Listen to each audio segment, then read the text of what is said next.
Hey guys, in this practical session, we'll be looking at different sort of network scanning tools which we can use. If we're going to see a list of tools we should be dealing, we'll be dealing with things from advanced IP scanner all the way to the Dude and Nessus. When I look at advanced IP scanner,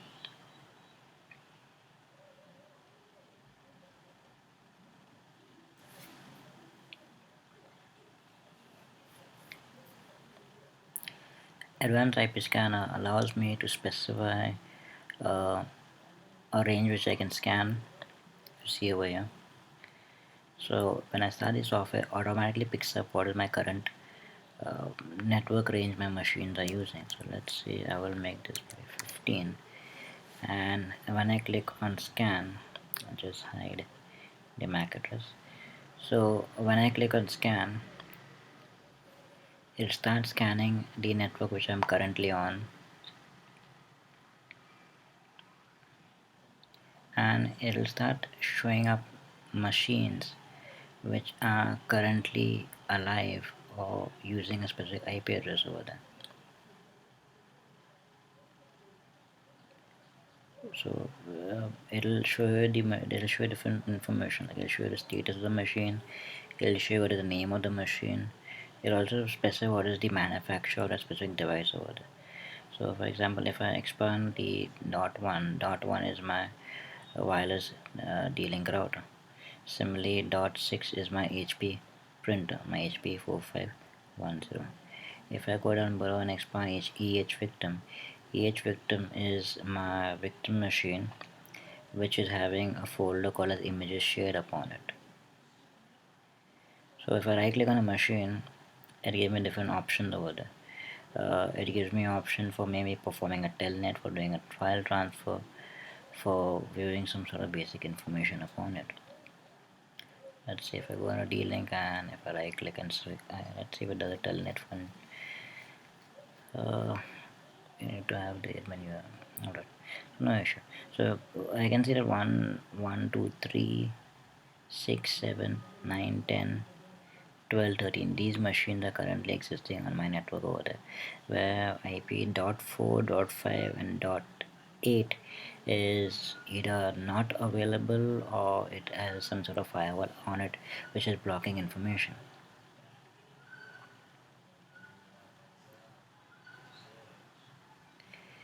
uh, when I see the next program is URL ports. CUR ports is a port monitoring and observation type of software, where when I open it up, it tells me currently like what are the different processes running upon my machine, what is the process ID they are using, what is the protocol they're using, the port information, what is their local address and stuff, and who are they connected to. Like if they're connected to some if some remote machine is connected to them, it mentions what is the remote machine's IP address, what is the port number over there and stuff. So if I go to see over here, I can see that my HP printer is connected to my machine using the 440, that is using the SMB type of port over there. Similarly, EH virtual and EH victim port are having the port number 445 is connected over here. If I go to see on top some more, I can see that I'm having Java software that is listening on my machine, is listing on port number 5152.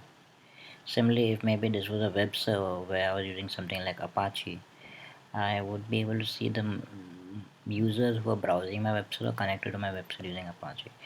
If I want, I could go to view. I can create an HTML report out of this entire thing. It should be displayed over here. If I don't want everything, if I just want some specific item, let's say I want only of this Java thing, I could go to view and I could just create an HTML report of the selected item which are currently selected on the screen over here. If I go into options, I have different sort of options whether how do I want to filter the entire information on the screen, whether do I want to display TCP ports or UDP ports or maybe IP version 6 type of ports over there. I can also specify what is my auto refresh time. Maybe it should refresh every 2 seconds. So let's say if I refresh this right now, I can see there's more information coming up over here.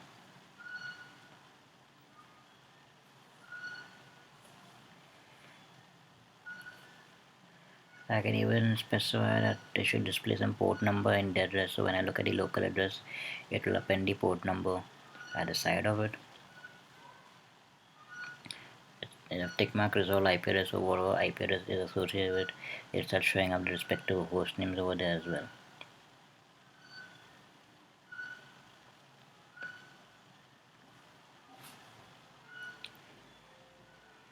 The next program I'll be looking at is let's say AMAP. With AMAP I can specify, AMAP allows me to maybe check for information about it allows me to fingerprinting of a machine. Like for example, let's say I will just, it runs on the command prompt, so you need to open the folder. Okay, so let's say if I want to check the ports of a particular site or a machine, let's say what is my machine's IP dot 12. Let's say I want to check map of 192.168.0.13, which is my EH Victor machine, and let's say if I want to check port number 445 of it. If I hit enter, what it will do is it will go and investigate that specified port and return what is the fingerprinting match which is given. AMAP is made by THC, so it has some sort of database of respective ports and services running upon it. So I can see that this 192.168.0.13.445 port is using Microsoft domain, so that is my SMB port over there. Similarly, if maybe if I give it something like 139 is my net bias port. So if those ports are open, they will respond back and AMAP will tell me the information what service are running upon it. I don't believe I'm having anything on 80. 80, if it's showing me nothing, if it's not able to connect or it's unreachable, it'll show me this message that could not connect, and also show me the unidentified port over there. Let's say if I maybe do it on the certified hacker.com site and I specify port number 80, it'll go online, it'll check what is the server that is running on certified hacker. So I can see that the certified hacker.com website is running Apache 2 on it. The same thing, if I want I can specify maybe a range of ports. Let's say 192.168.0.13, and I can specify a range of ports that is really like 440 to 446. So it'll scan each port, return information about it. So because 440 to 444 was unavailable and 445 was accessible, it returned just information of 445 over there. So I didn't mention what is the unidentified ports over there. For this next practical, we'll be looking at using Coloursoft Packet Builder. Coloursoft Packet Builder is an application that allows you to craft custom packets.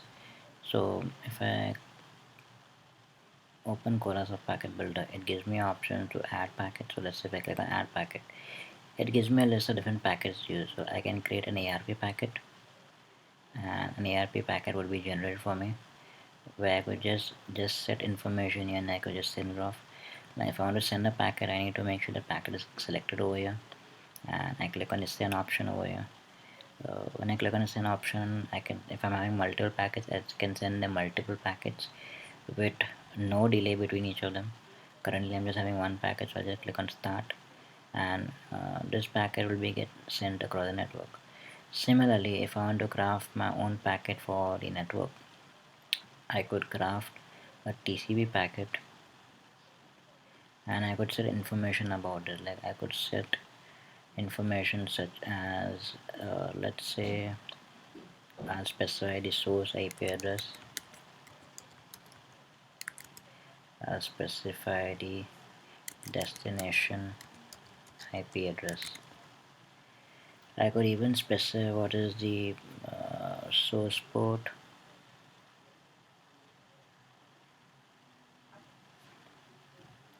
what is the sequence number, Let's say I will set the flag as a synchronous flag. So I'll click on the synchronous part and I'll set the flag over here. Number of bytes. Okay, so if I want, I could actually right click this and I could copy this and I could just keep on pasting it over here.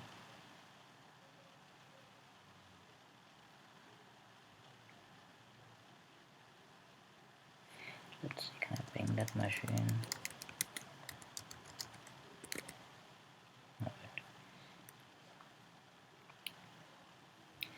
So then when I want to send all of these packages, I can just click on the send all option, and when I click on send all option, let's say if I want to give it a burst, and let's say if I want to loop it, let's say I want to loop it maybe thrice or maybe 5 times, so it'll be sending 25 packets over this. When I click on start, it'll send the first 5 packets, it'll wait for a while, and it'll keep on repeating the task over there.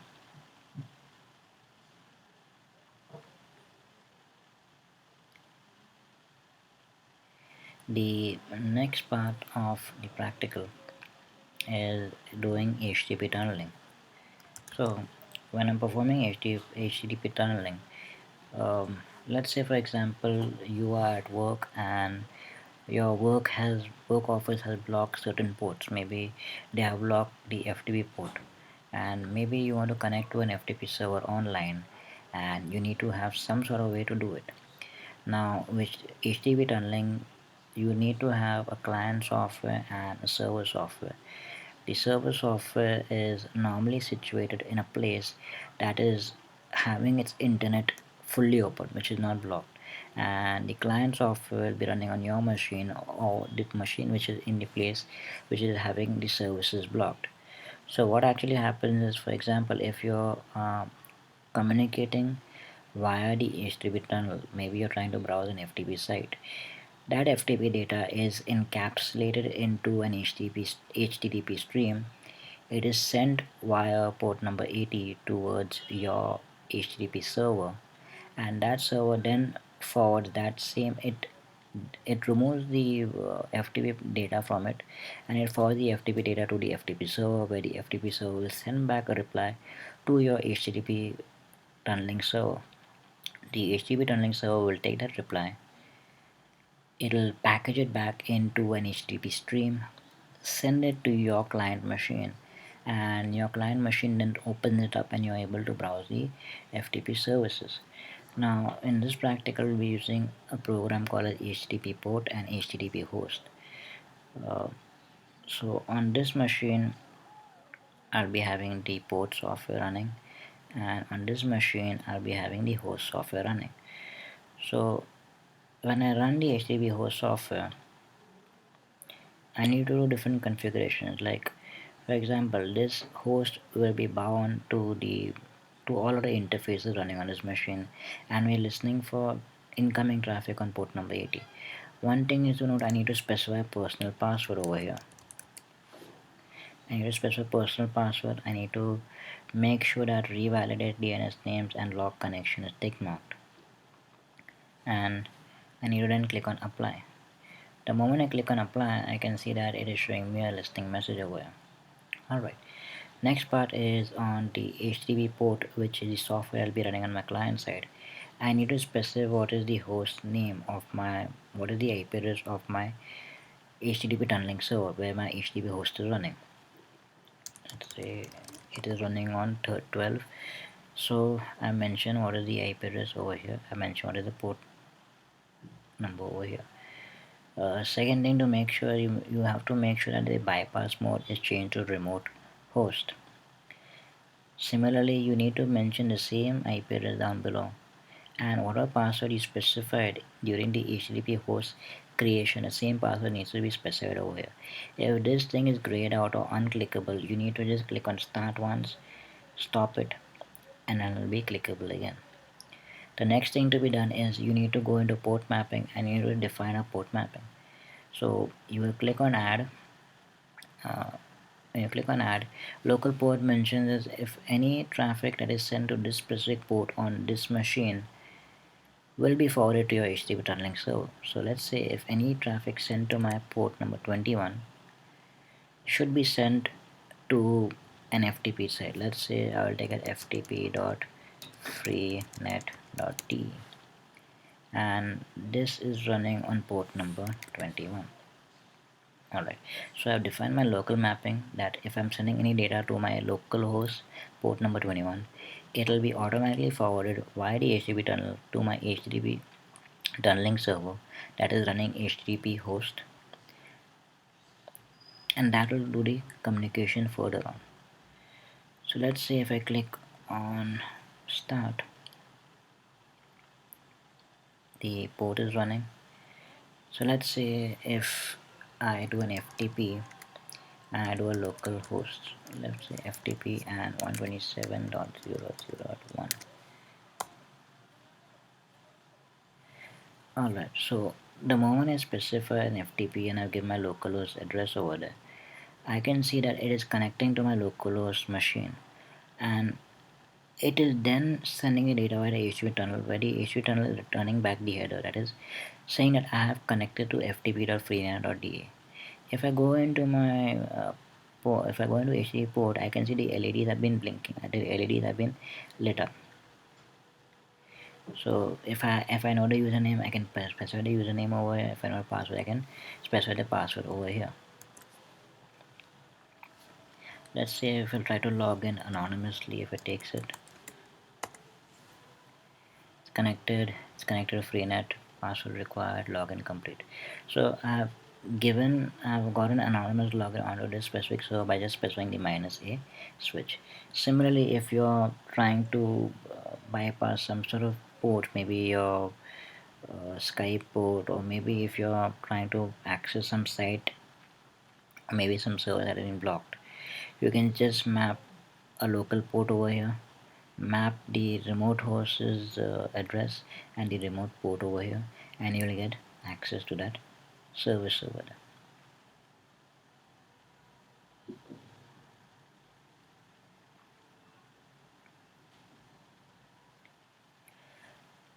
For our next part, we'll be looking at using GFI LAN guard.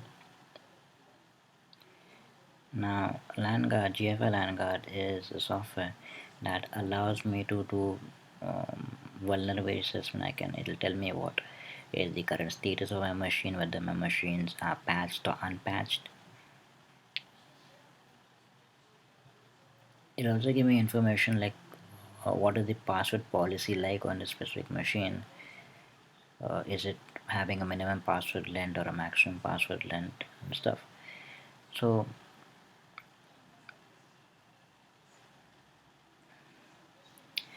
when I start GFL LAN guard, I will go into the dashboard. When I go in the dashboard, I can see the different tabs on top. Let's say I'll scan a machine, and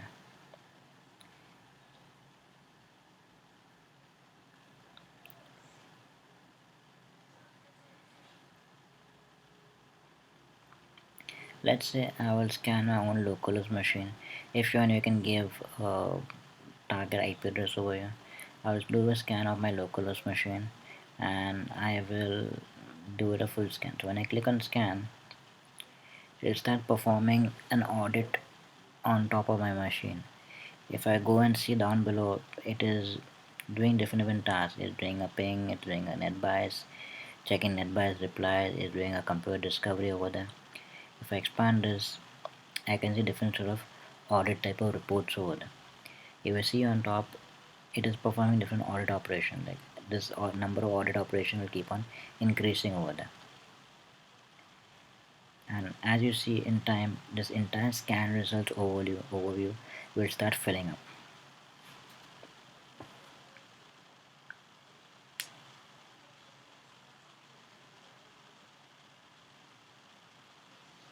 So now I can see a vulnerability assessment is showing up over there. If I expand vulnerability assessment, I can see that it is showing me some sort of high security vulnerabilities, medium security vulnerabilities, low security vulnerabilities, and potential vulnerabilities. If I go to vulnerability assessment, let's see what are different software based. I can see there's some 6 and 4.3 being displayed over here. Alright, so now my scan has been completed. If I click on the main computer, So I can see what is the status. Like I can see that this is in a virtual box. I can see what is the threat level, that the threat level is high. I can see what are top 5 issue that I need to address or fix over there. If any errors were there, it'll show me the errors over here. It took me 1.5 minutes for doing the scan. If I go into network and software audit, I can see what are different open ports. I can see that 445 is my Microsoft DS Active Directory Windows Show, my SMB port. I can see 139 is my NetBIOS port. I can see 135 is a DC endpoint resolution port. If I go into hardware, I can see what devices are present on it. Let's say I can see that it is having a C drive on that machine. I can see that it is having an i7 processor. It is having a virtual box type of hard drive. If I go network devices, I can see that it is having an Ethernet adapter.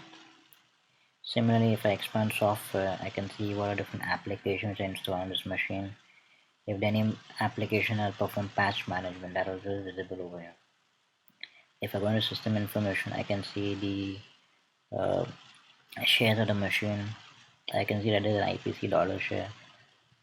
If I go into password policy, there is no password policy maintained. If I go into users, I can see that there are 9 users. EH guest administrator. If I go into EH, I can see what type of privileges it has. I can see this is an admin account. I can see how many number of logins it has up till now. I can see how many sessions. I can see that there is a null session maintained with my machine as well. I can even see the number of services running on this machine over there. If I go on a dashboard, dashboard will give me an entire overview of my entire machine, whatever machine I've scanned up till now. If I click on vulnerability, I can see vulnerability again. I can see auto run. It is showing me that auto run is enabled. If any patches available, show me the patches. Ports will show me ports. Software, hardware, and system information will show me information of those machines. If I expand local domain, I'll be able to see different machine part of that specific domain over there.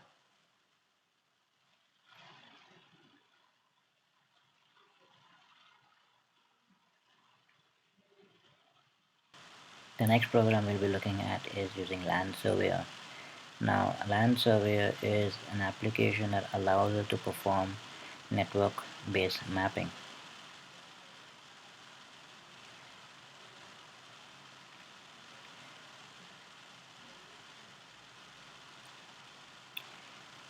So when I start Land Surveyor, I will need to specify what is my beginning address and what is my ending address. So let's say I'll start scanning from 1 to 13.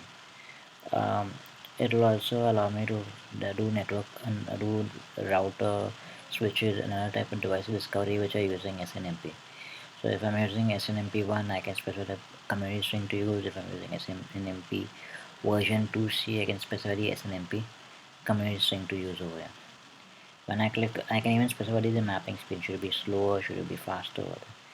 When I click on start network discovery, it will start scanning my network range which I have specified.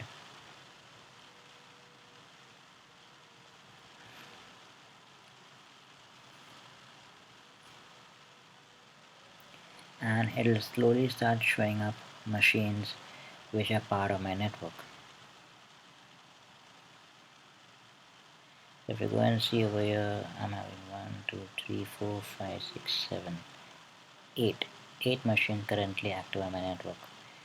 I'm having my 2 virtual EH networks. I'm having my base machine which I'm running on my MacBook. I'm having an HP printer. I'm having a D-Link router, and I'm having other devices that can be maybe a mobile device or maybe some sort of uh, backup type storage over there. If I look at this list on the left, I can expand them. I can see more information about them. If I hover my mouse on top of it, it'll tell me what is the interface speed. This is 100 megabits. This is 10 megabit speed.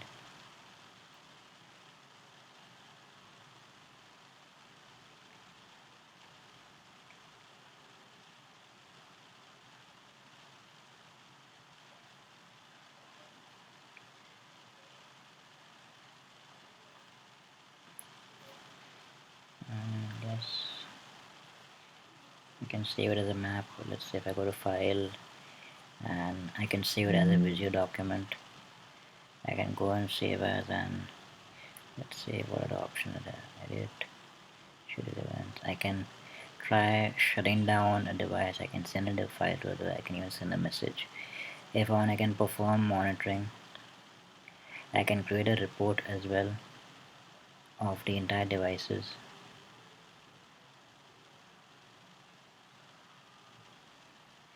If machines are having some sort of Lancer responder agents, I can either deploy agents to them or I can uninstall agents. If I deploy agents, these agents will be constantly running on those devices and sending me information to my Lancer software.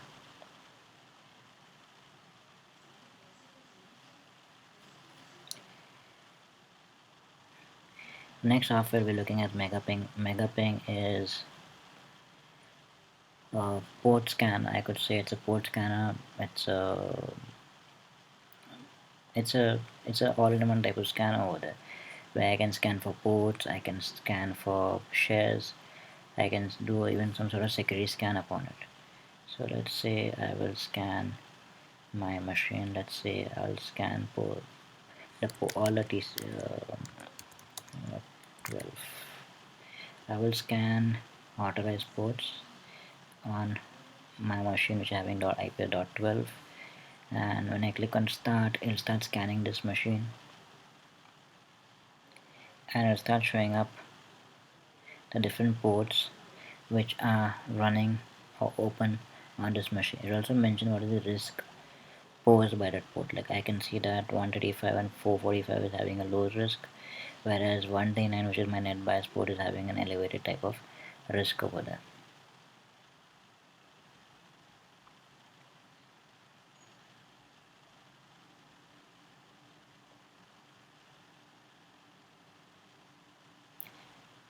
So the more number of ports, the more information is that getting displayed over here. The scan is complete. If I want to perform a security scan on something,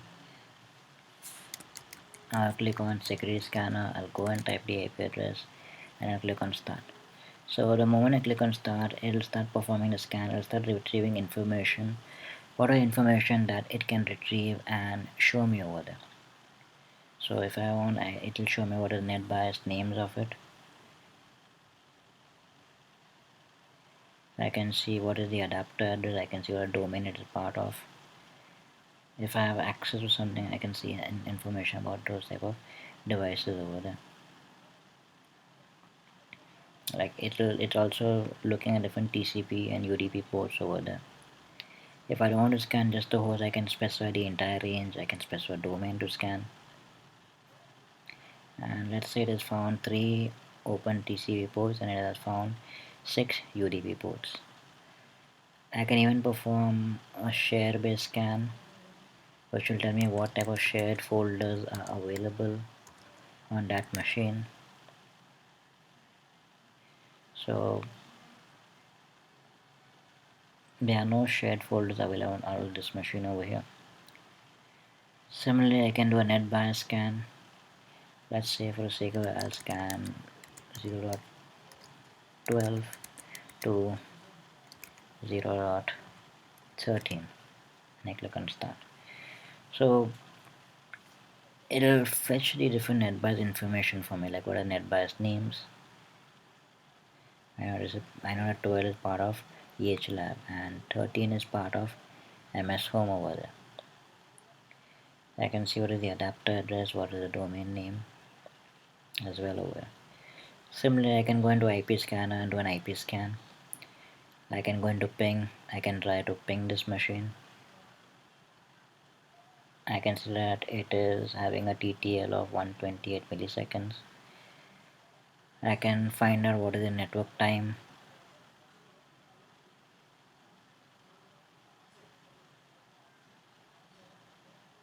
So when I do a network time, I can see what is the originating time, what is the receive time, transmitted time, destination time. I can even perform a finger if this was a Linux type machine. If this was a Linux type machine, and this would obviously reply back to my finger command if the finger service was running on that machine. I can perform a DNS lookup for maybe an A record, for maybe an MX record. Let's say 12, add, start.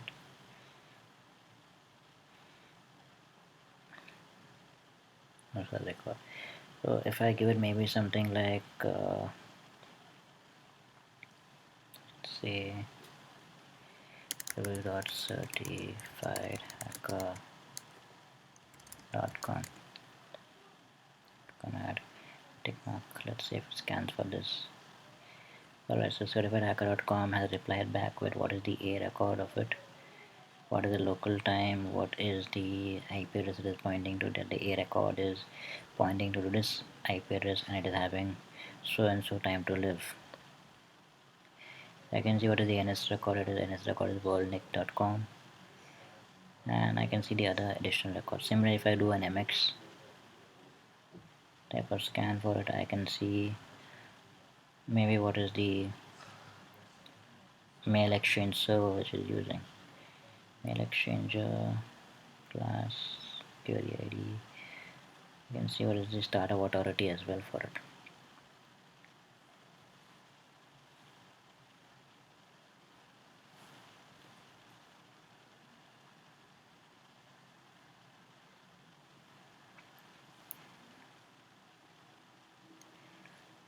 The root is another software that is like land surveyor, where I can use it for doing a network map.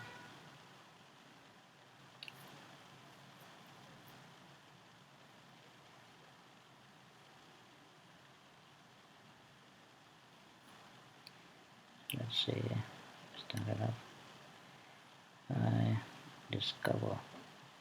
So when I click on discover, it'll start scanning all of the machine network, start picking up what other machines that are running, what machines are connected and alive, and it'll start making a network map of the respective machines. Like I can see it's pulling up information about my virtual machine, that what is the memory utilization, what is the disk utilization. I can see information in depth over here, like what is the MAC address, what different services available on those machines, what is the microprocessor like.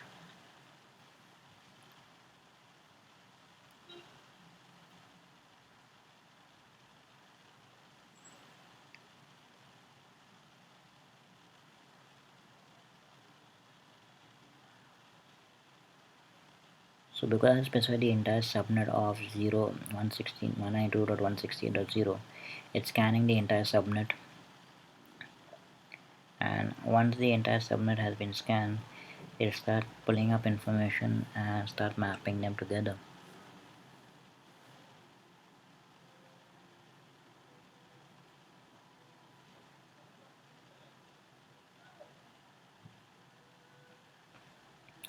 So I can see all of the devices are connected to the same network 0.2.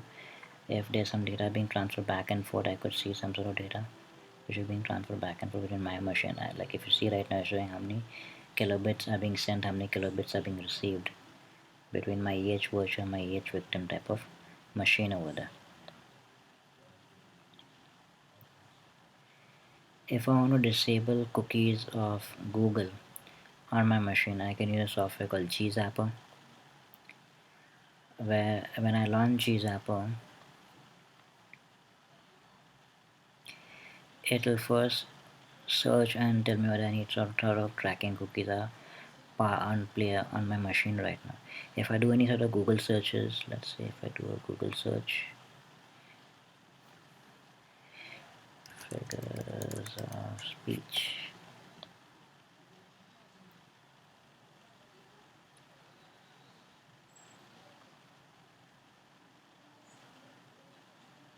right? So because it found a cookie, and because of it is enabled over here, it has detected a cookie and has deleted a cookie automatically on its own. If you see over here, the last cookie was cleansed on Saturday, December 19th at 9:24 p.m.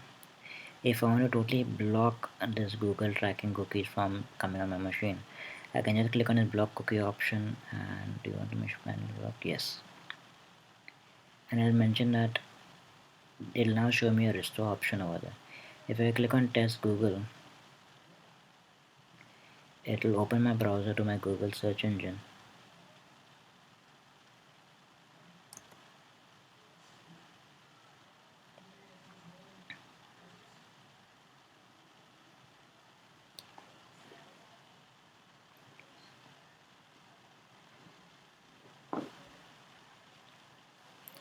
So let's say if I do a search again.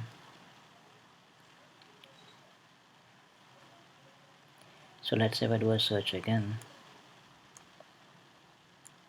Star Wars Force Awakens.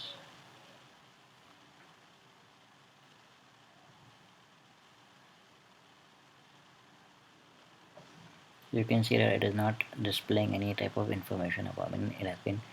It has totally blocked my cookie with information over there. I click on restore, and let's see if I search for Star Wars again.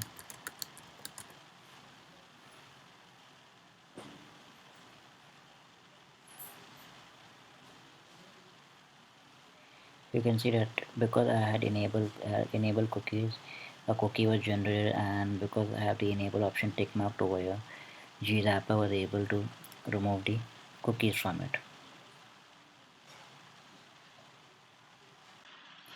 So for the next and final part of this practical, we'll be using the Nessus vulnerability scanner. Uh, Nessus can be used on Windows, it can be used on Linux. So when I install Nessus, Nessus by default starts a service at port number 8834. So you only need to go port number 8834. For the first time, it asks you to register a license. If you're using the home version is free to use. So you only need to go to Nessus website, register in Nessus website. You'll get a key. You can just specify the key in during the Nessus installation time. When I log in, Nessus gives me this sort of screen for it, where I can see different tabs for policies and for scans over there. First thing first is I need to set up a policy. So when I click on policies, I click on a new policy tab, and if you see over here, I can see I can create different policies over there. The options for upgrade are available if you're using the professional version of Nessus. I'm using the home version, hence auto uh, options are not having the purple ribbon. Those can be used in this. So let's say I'm creating a policy for basic network scan. I will give it a name policy W scan. If I go, I can go and see permission, what permissions you can give it over. If I'm talking about discovery, should it scan common ports? Should it scan all the ports? If I go into assessment, what type of scan should it be done? Should it be done a default scan? Should it be done a scan for all sort of web vulnerabilities? So if this was a web-based server, I could have different sort of granularity done for types of scan to be done over here. Similarly, my report, whatever report do I want? Do I want the output where the user could edit the scan results? Do I want to display the unreachable host or the machine which do not respond to a ping? If I go into advanced, I can specify a different scan. Do I want to scan default scan? Do I want to scan low bandwidth links or a custom type of scan over there? So after I've done my different choices, I'll just click on the save option, and the policy would then be saved.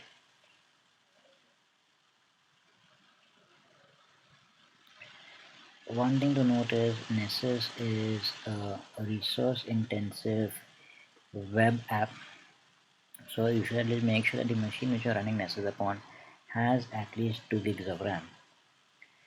After defining my policies, I will now create a scan. When I click on new scan, let's say I will do a basic network scan.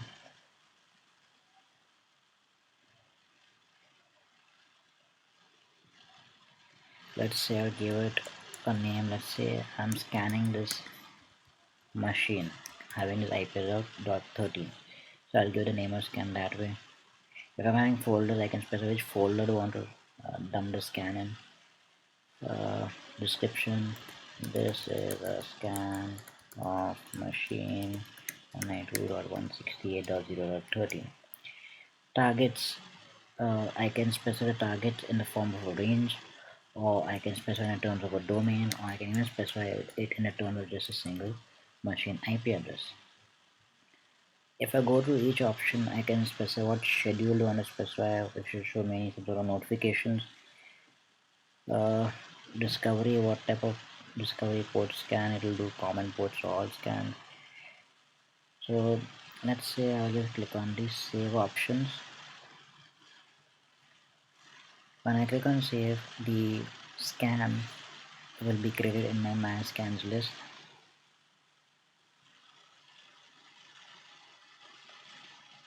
Alright, so if you see right now that the scan has been created and it is not running.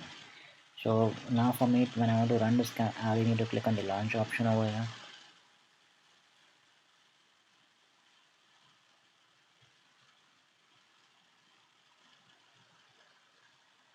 And if you see right now when the scan is running, it shows me this circular type of arrows over there.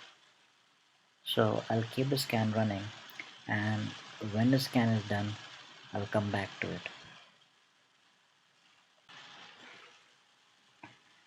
Alright, so if you see the scan has now completed, I can view information about the scan by clicking on the scan name.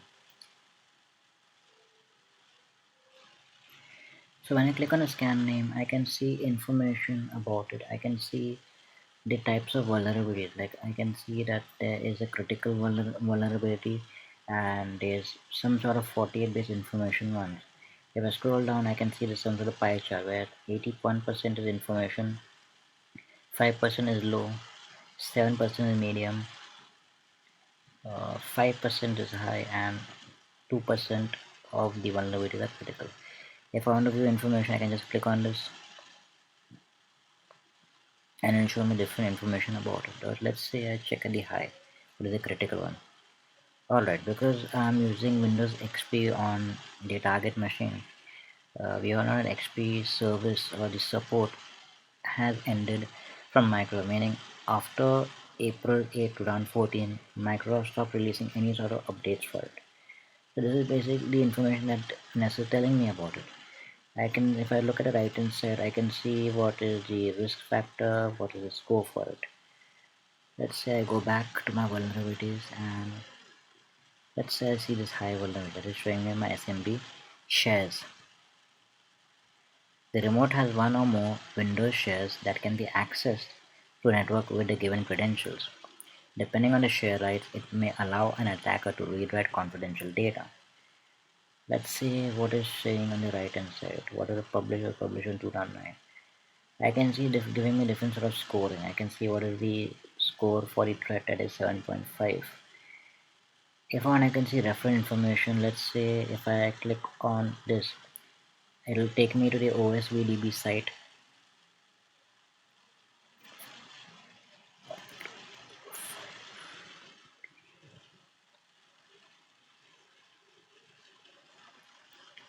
And it'll show me what is the vulnerability information for that thing. So I can see that this was discovered on 1999. I can see what is the base score of it.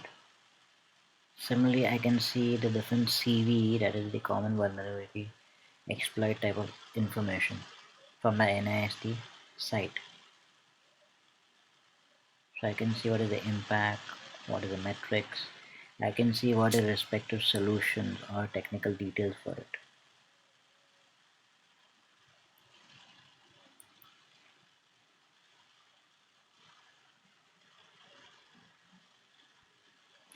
So looking at using Nessus, I can scan a machine or a network, and I can find out different sort of information or vulnerabilities of it. And depending upon the vulnerabilities, I can see the description about it. I can even see the solution of how to protect myself against that exploit or vulnerability.